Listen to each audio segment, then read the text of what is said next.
আমি টুঙ্গিপাড়া ছাত্রলীগের সভাপতি হিসেবে আমাদের ৪ঠা জানুয়ারি বাংলাদেশ ছাত্রলীগের প্রতিষ্ঠা বার্ষিক আমরা এই প্রশাসনের চোখকে ফাঁকি দিয়ে আজকে সকালে আমরা টুঙ্গিপাড়া মাজারে কয়েকজন লোক মিলে আমার নেতৃত্বে আমি ফুল দিতে সক্ষম হচ্ছি এবং শ্রদ্ধা জানাচ্ছি বঙ্গবন্ধুর আত্মার মাহফুজের উপরে।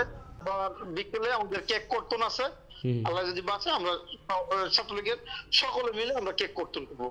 প্রশাসন যতই তাদের আমাদের চিন্তা ভাবনা করবে যে বাংলাদেশ থেকে ছাত্রলীগকে নির্মূল করার জন্য, বাংলাদেশ থেকে ছাত্রলীগ কখনোই নির্মূল করতে পারবে না। বাংলাদেশ ছাত্রলীগ সর্বদা সজাগ, সর্বদা এই প্রশাসনের চোখকে ফাঁকি দিয়ে যখন ৪ঠা জানুয়ারি বাংলাদেশ ছাত্রলীগ আজকের এই দিনে মাজারে পুষ্পমালা অর্পণ করতে পারছে, আমার বিশ্বাস যে এই ছাত্রলীগ আবারও ফিরে দাঁড়াবে।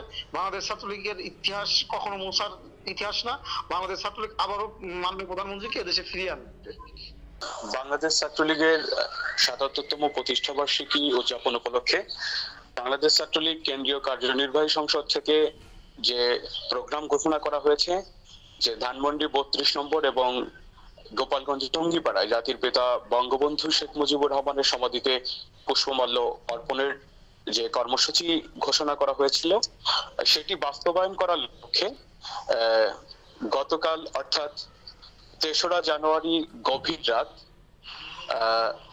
বলা চলে শেষ রাতের শেষ অর্ধে প্রশাসনের চোখ ফাঁকি দিয়ে বঙ্গবন্ধু জাতির পিতা বঙ্গবন্ধু শেখ মুজিবুর রহমানের সমাধিসৌধ কমপ্লেক্সে ৩টি গেট বাকি রেখে, যে পকেট গেট আছে সেই পকেট গেট থেকে ঢুকে গোপালগঞ্জ জেলা ছাত্রলীগের সাবেক সাধারণ সম্পাদক আতাউর রহমান পিয়ালের নেতৃত্বে বাংলাদেশ ছাত্রলীগের কিছু নেতৃবৃন্দ অল্প কিছু মুহূর্ত সেখানে অপেক্ষা করে জাতির পিতার সমাধিতে শ্রদ্ধাঞ্জলি অর্পণ করেন এবং সেখান থেকে চলে আসেন।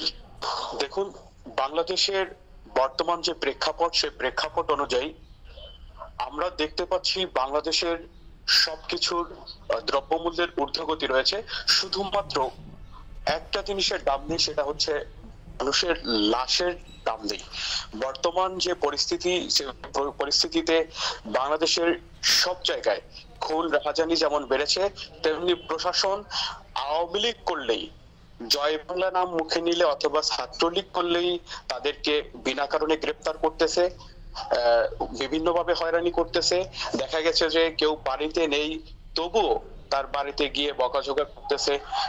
এগুলোর আসলে প্রশাসন বর্তমান যে ভূমিকায় রয়েছে, এটি খুবই ন্যাক্কারজনক ভূমিকা। বাংলাদেশ ছাত্রলীগের একজন কর্মী হিসেবে, আওয়ামী লীগের অর্থাৎ তথা শেখ হাসিনার একজন কর্মী হিসেবে এটা অন্তত বলতে চাই যে বাংলাদেশের রাজনীতির পরিবেশ এরকম থাকবে না।